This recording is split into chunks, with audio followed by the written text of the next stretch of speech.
बात आज की चैनल के कार्यक्रम स्वास्थ्य चर्चा में मैं सुरेंद्र चतुर्वेदी आपका स्वागत करता हूं। मित्रों, आपको मालूम है कि हम आपके स्वास्थ्य की बहुत चिंता करते हैं।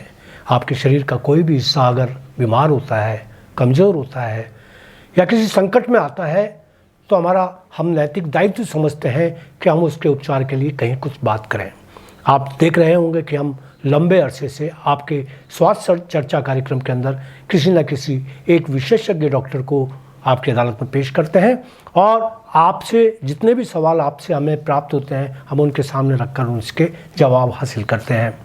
आज जो शख्स हमारे बीच में है वह किसी परिचय का मोहताज नहीं। अजमेर में आँखों से जुड़ी जो रोग हैं उनके जो रोगी हैं वो ये जानते हैं कि डॉक्टर गोपाल दामानी जो है वो अपने मित्तल हॉस्पिटल के अंदर काम करते हैं और लंबे समय से अपनी सेवाएं दे रहे हैं। डॉक्टर साहब, मैं आपका हमारे स्टूडियो में स्वागत करता हूं। आप आए। मैं सबसे पहले सवाल तो ये जानना चाहूँगा कि मेरे दर्शक ये जान पाएँ कि आप कहाँ के रहने वाले हैं, कहाँ से आपने एजुकेशन प्राप्त की, क्या क्या एजुकेशन प्राप्त की और कौन कौन सी ऐसी डिग्रियाँ हैं जिस पर आपको ऐसा लगता है कि मुझे गर्व है कि मैंने ये डिग्री हासिल की। सर, मैं बेसिकली बीकानेर राजस्थान का रहने वाला हूँ और मैंने अपना MBBS जो है वो MGM medical college Aurangabad Maharashtra से किया था। उसके बाद मैंने अपना masters in surgery MS ophthalmology ये इंदिरा गांधी मेडिकल कॉलेज शिमला हिमाचल प्रदेश से किया था जी। उसके बाद मैंने DNB ophthalmology national institute of ophthalmology Pune से किया है जी। इसके अलावा मैंने फेलोशिप करी है ऑक्यूलोप्लास्टिक सर्जरी, जो कि आँख के आजू बाजू में होने वाले जो स्नायु रहते हैं उनसे रिलेटेड जो कोर्स रहता है वो किया है। वो भी मैंने गणपति नेत्रालय जालना करके है इंस्टीट्यूट, वह महाराष्ट्र में है, वहीं से किया है। और मैंने ट्रेनिंग लिया है विट्रोरेटिनल सर्जरी का, जो कि मैंने national institute of ophthalmology Pune से लिया है। सर डॉक्टर साहब, जैसा लोग सुन रहे हैं, डॉक्टर साहब ने बताया कि कितनी बड़ी बड़ी डिग्रियां आपके अजमेर के किसी एक डॉक्टर के पास जो आपको सेवाएं दे रहे हैं उनके पास हैं। ये डिग्रियां मामूली नहीं है। सुनने में भी आपको लग रहा होगा कि ये मामूली होंगी, लेकिन ऐसा नहीं है।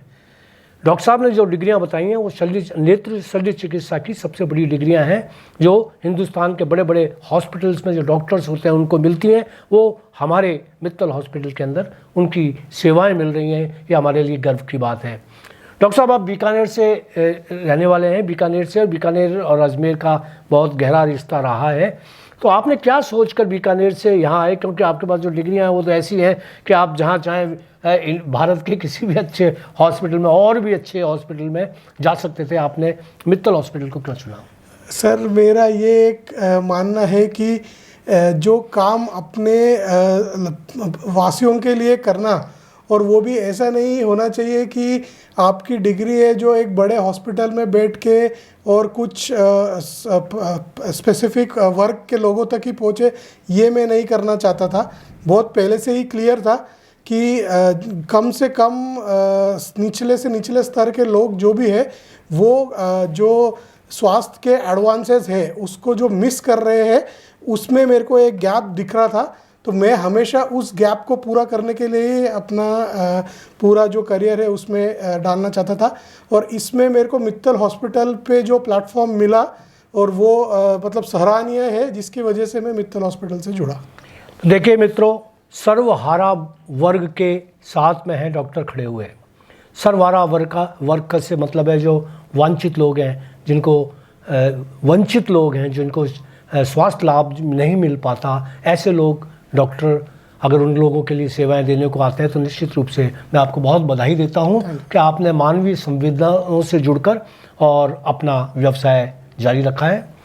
तो दोस्तों, अब हम बात करते हैं आपके सवालों की। आपका एक सवाल है कि अजमेर में मोतियाबिंद की शिकायतें बहुत हैं और बहुत सारे लोगों ने ये सवाल भेजा है कि मोतियाबिंद से जुड़े सवालों पर आप डॉक्टर साहब से राय लेंगे। ये मोतियाबिंद क्या होता है, किस उम्र में होता है और इसमें किस तरीके का इलाज अपने यहाँ उपलब्ध है और कौन कौन से इलाज और शल्य चिकित्सा का अवसर कब आता है, कब आना पड़ता है, उससे पहले क्या कोई हो सकता है? तो डॉक्टर साहब, ये सवाल का। बिल्कुल सर। मोतियाबिंद को सामान्य भाषा में आँख में जाला आना कहते हैं। उसको ही सफ़ेद मोतिया भी कहते हैं, जिसके वजह से आँख में सेंटर का जो हिस्सा है वो सफ़ेद होने लगता है। मतलब जो लेंस है हमारा, उस लेंस में सफ़ेदी आने लगती है, जिसके कारण सबसे प्रमुख लक्षण होता है कि हमको धुंधला दिखने लगता है, कम दिखने लगता है, नज़र हमारी कम होने लगती है। और इसी के साथ में कभी कभी डबल दिखता है, दो दिखता है, या फिर सामने से पड़ने वाली लाइट है वो बिखरती है, उसके वजह से चौंधिया जाते हैं। तो ये सारे उसके प्रमुख लक्षण हैं।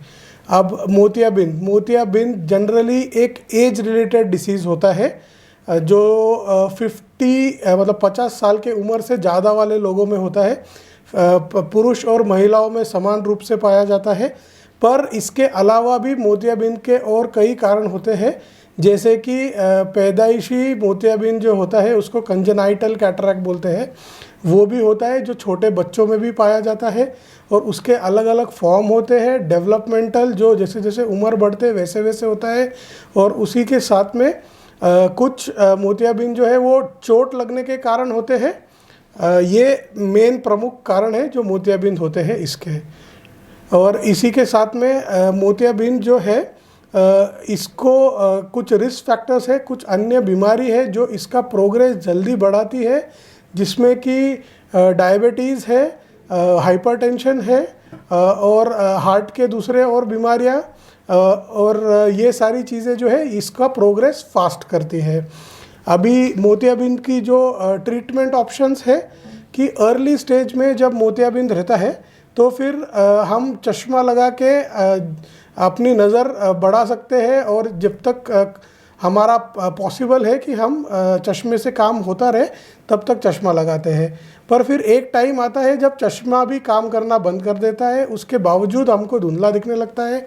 तो ये धुंधलापन जब हमारे रोज़मर्रा के कामों में एक अड़चन बनता है, एक परेशानी क्रिएट करता है, वो समय सबसे उचित होता है कि तब आप उसका ऑपरेशन करने का विचार करें। जी, तो क्या मतलब इसमें मोतियाबिंद के बाद, जैसे आप मोतियाबिंद बताया आपने कि मोतियाबिंद का ऑपरेशन होता है, उसके बगैर ये नहीं जा सकता, दवाइयों से नहीं ठीक होता है ना, तो इसका ऑपरेशन ही है।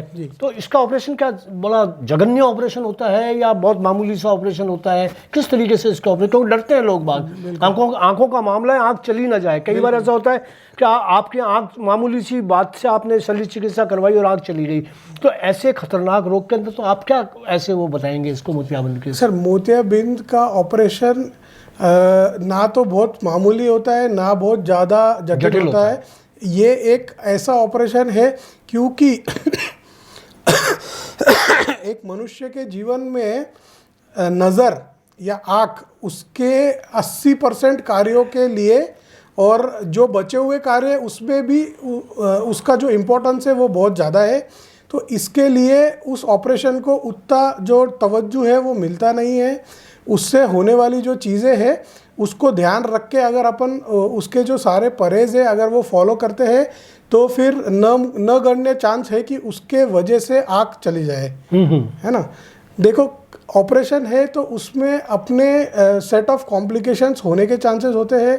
उसके वजह से सबसे बड़ा और सबसे आँख का नज़र जाने का खतरा जिसको सबका डर रहता है वो होता है कि उसका इन्फेक्शन होना। जो वुंड साइट है उसमें इन्फेक्शन होके वो अगर आँख के अंदर जाता है तो फिर एक चांस क्या खतरा बनता है कि आँख जा सकती है। इसके अलावा जनरली बहुत कम ऐसे चांसेस है कि मोतियाबिंद के ऑपरेशन की वजह से आँख जाए। तो दोस्तों, आपको डरने की ज़रूरत नहीं है। अगर आँख में मोतियाबिंद की शिकायत है, चाहे आप 50 साल के हैं, चाहे 51 के, चाहे 60 के, चाहे 70 के, चाहे 90 के, आप किसी भी उम्र के किसी भी मुकाम पर खड़े हुए हैं और आपको अगर लग रहा है कि आपकी आँख कमज़ोर हो गई है, आप डॉक्टर को दिखाएंगे। डॉक्टर अगर आपको कहता है कि मोतियाबिंद है तो आप ऑपरेशन से न डरें।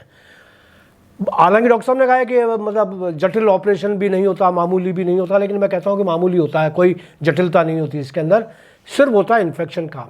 अगर आपने इन्फेक्शन हो गया आपको तो निश्चित रूप से आप परेशान हो सकते हैं। आप इतनी सावधानियां बरतें हैं कि जब ऑपरेशन करवाएं तो सावधानियां बरतेंगे साथ में, तो आप डरने की कोई ज़रूरत नहीं है। तो पहली बात तो ये तय हो गई कि मोतियाबिंद से आपको डरने की ज़रूरत नहीं है, आप उसका इलाज कराएं।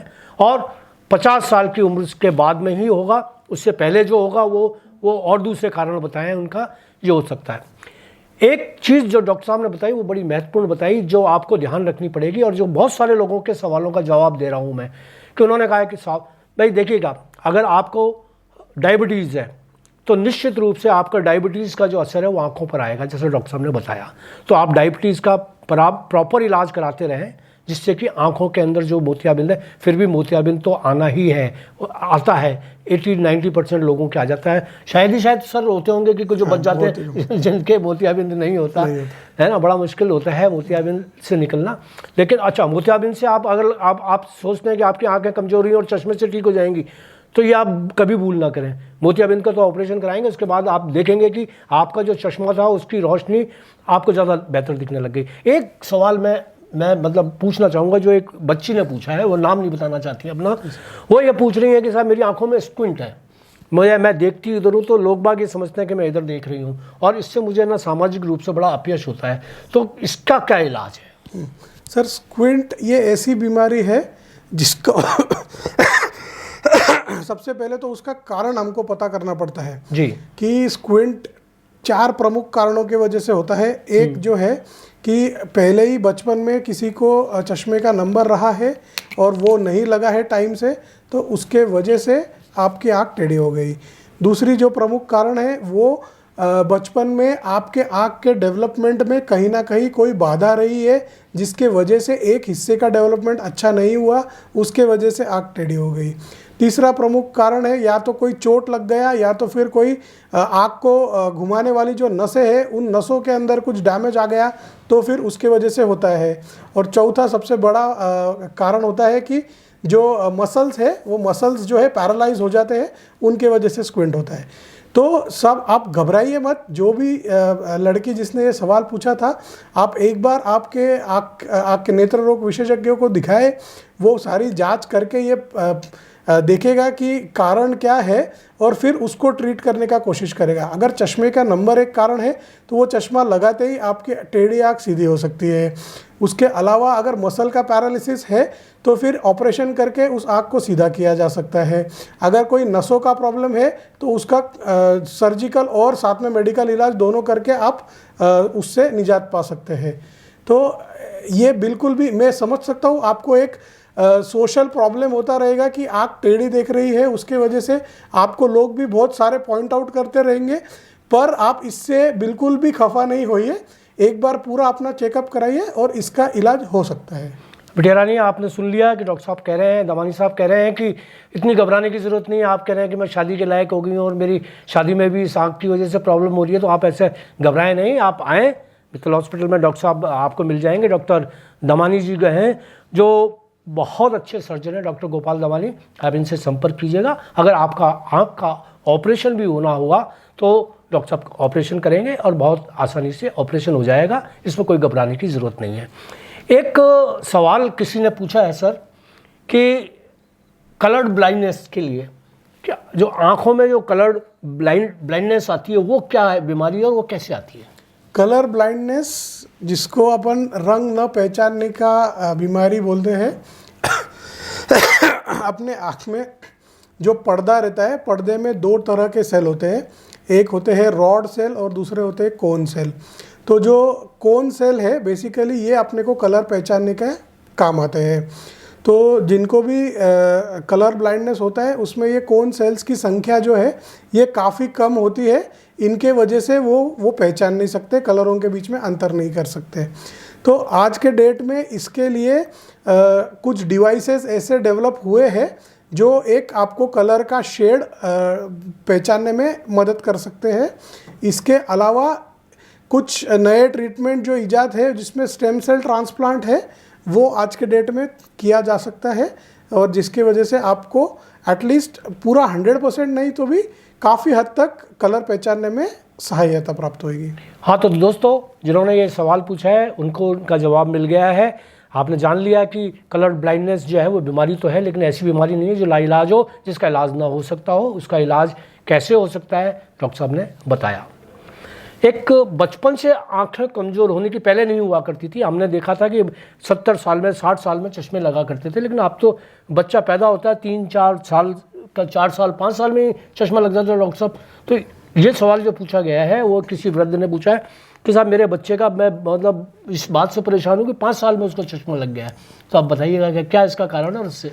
सर, पहले के ज़माने में और आज के ज़माने में सबसे बड़ा अंतर ये है कि पहले जो है वो काम सब कुछ बाहर होता था। बाहर का मतलब है कि 4 दीवारी छोड़ के बाकी पूरे लंबे डिस्टेंस वाले काम होते थे, जिसमें अपने को दूर देखना पड़ता था।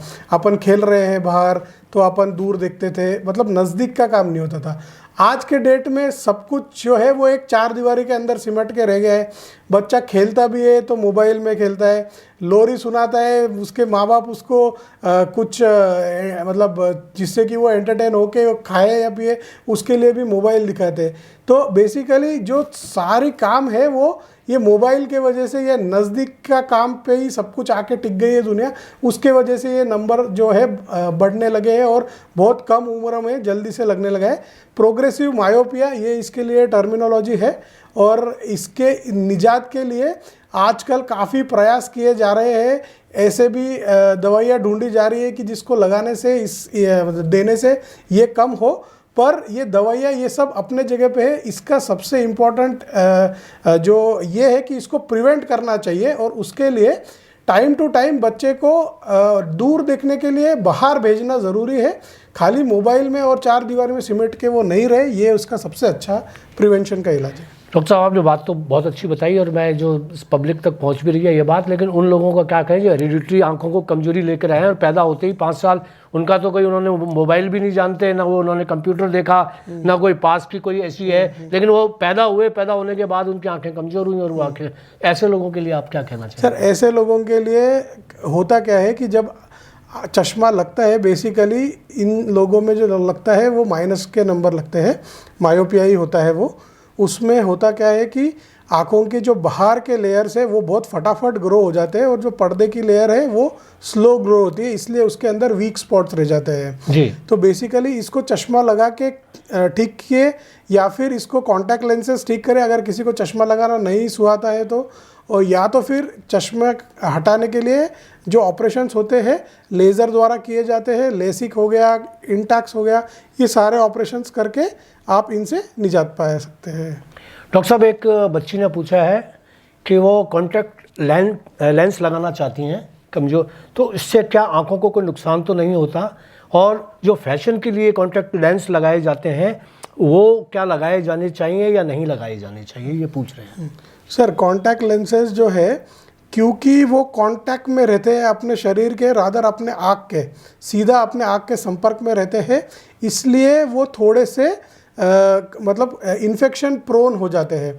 अगर आप उसको डालते या निकालते समय प्रॉपर हाथ न क्लीन करें, उसको निकालने के बाद उसको जिस सॉल्यूशन में स्टोर करना है, जिस उसके केस में स्टोर करना है, अगर उसमें कोई भी आप जंतु या कीटाणु है तो उसमें आप रख दें और दूसरी बार उसको यूज़ करें वैसे ही, तो फिर क्योंकि वो सीधा आपके आँख के संपर्क में है, इसलिए आपको वो इन्फेक्शन दे सकते हैं और उसके वजह से दिक्कतें बढ़ सकती है। तो मेरा ये सुझाव है, जो भी अगर कॉन्टैक्ट लेंसेज यूज़ करना चाहता है तो वो हाइजीन का पूरा मेंटेन रखे, और जनरली जो शॉर्ट ड्यूरेशन वाले लेंसेज है सिर्फ वही लगाए, 4 से 6 घंटे या 1 डे वाले लेंसेज। जो कंपनी क्लेम करती है कि लॉन्ग ड्यूरेशन के लिए महीना भर लगा सकते हैं, प्लीज़ आप वैसा न करें, क्योंकि कॉर्निया शरीर का ऐसा हिस्सा है जिसका खुद का ब्लड सप्लाई नहीं होता है, तो अगर उसमें इन्फेक्शन भी होता है तो वो हमेशा कोई ना कोई अपनी निशान छोड़ के जाता है, जिसके वजह से आपको धुंधला दिखेगा। तो इसलिए आप कॉन्टैक्ट लेंसेज को सावधानी पूर्वक यूज़ करें, सतर्कता से यूज़ करें, तो कॉन्टैक्ट लेंसेज एक बहुत अच्छा विकल्प है चश्मे का, इसमें कोई दो राय नहीं है। और रही बात फैशन की, तो फैशन एक पर्टिकुलर ओकेजन तक सीमित है, तब तक ठीक है, उसको अपने रोज़मर्रा के ज़िंदगी का हिस्सा न बनाएं, नहीं तो फिर आपको दिक्कतें बढ़ सकती है। एक जब यही लेंस की बात चल रही है, तो जब मोतियाबिंद का आप ऑपरेशन करते हैं उसके बाद में भी तो लेंस लगता है और वो लेंस परमानेंट होता है, तो उस लेंस में इस लेंस में क्या कोई अंतर होता है? जी सर, जो कॉन्टैक्ट लेंस है वो कॉर्निया के ऊपर लगता है, मतलब वो शरीर के बाहर है, वो शरीर के अंदर नहीं है। और जो मोतियाबिंद के ऑपरेशन के बाद कृत्रिम लेंस लगाया जाता है वो आँख के अंदर डलता है। ओके। ये इन दोनों का सबसे बड़ा अंतर है। और फिर मोतियाबिंद के लिए आजकल प्रीमियम लेंसेज अवेलेबल है जो हम मित्तल हॉस्पिटल में भी लगाते हैं। जैसे कि जो भी पेशेंट है उसका जो भी पेशा है और जो उसकी रिक्वायरमेंट है इसको ध्यान में रखते हुए, इसके मद्देनज़र रखते हुए हम लेंसेज लगाते हैं। 4 मेन टाइप होते हैं इसमें। मोनोफोकल लेंस जो दुनिया में सबसे कॉमनली लगने वाले लेंसेज है। मोनोफोकल लेंस मतलब सिर्फ दूर की नज़र आपको अच्छी रहती है। इंटरमीडिएट विजन और नियर विजन ये दोनों के लिए आपको चश्मा लगाना पड़ेगा। उसके बाद आते हैं एडवांस्ड मोनोफोकल लेंसेज जिसमें दूर का और इंटरमीडिएट विजन आपको अच्छा रहता है, नज़दीक के लिए चश्मा लगाना पड़ता है। तीसरे आते हैं मल्टीफोकल लेंसेज, दूर का और नज़दीक का अच्छा दिखता है, इंटरमीडिएट के लिए आपको चश्मा लगाना पड़ सकता है। और सबसे प्रीमियम होते हैं ट्राईफोकल लेंसेज, दूर का, बीच का, नज़दीक का, तीनों भी आपको अच्छा दिखे। और इसको अगर आप लगाते हैं तो मोटा मोटी आपको चश्मे की ज़रूरत नहीं पड़ती है। ऑफ कोर्स ये सारी चीज़ों को आप आपके आँख के जो माप है, जो लेंस का नंबर निकालने की जो प्रक्रिया है जिसको हम बायोमेट्री कहते हैं, इसके ऊपर डिपेंड करता है। और इसी के साथ में जो आँखों के 2 एक्सिस है जिसका हम माप लेते हैं K1 और K2, इन दोनों के बीच में का जो अंतर होता है जिसको हम अस्टिग्मैटिज्म बोलते हैं, इसका भी ध्यान रख के ये सारे लेंसेज मिलते हैं जो आपको सब निजात देते हैं। बहुत अच्छी बात बताई डॉक्टर साहब आपने। बहुत अब मैं आप एक अंतिम सवाल पूछना चाहूँगा आपसे इस इंटरव्यू का, और वो सवाल जो है वो यह है कि किसी की आंख अगर बाहर निकल जाए एक्सीडेंट के अंदर तो क्या उसको वापस प्रत्यारोपित किया जा सकता है? सर आज के डेट में अभी तक ऐसी टेक्नोलॉजी विकसित नहीं है कि पूरी की पूरी आँख को प्रत्यारोपित किया जाए। जो आँख का प्रत्यारोपण या फिर ट्रांसप्लांट जिसको बोलते हैं, उसमें जो सामने का शीशा होता है या पुतली होती है, सिर्फ वो ट्रांसप्लांट किया जाता है। और अभी रिसर्च लेवल पे काम चल रहा है कि आँख का जो पर्दा होता है उसको भी ट्रांसप्लांट किया जाए, और वो भी अभी काफ़ी हद तक सक्सेसफुल होने लगा है। अभी रिसेंटली अगर किसी ने रियल टाइम न्यूज़ में देखा रहेगा तो एक पहला केस आया है जिसमें पूरी की पूरी आँख को प्रत्यारोपित किया गया है, पर वो अभी तक सिर्फ एक ही आदमी में हुआ है, यूके में हुआ है, और उसके लॉन्ग टर्म रिजल्ट्स अभी तक आना बाकी है। हो सकता है भविष्य में हम ये कामयाबी हासिल कर पाए और वो पूरी की पूरी आँख ट्रांसप्लांट भी हो पाए।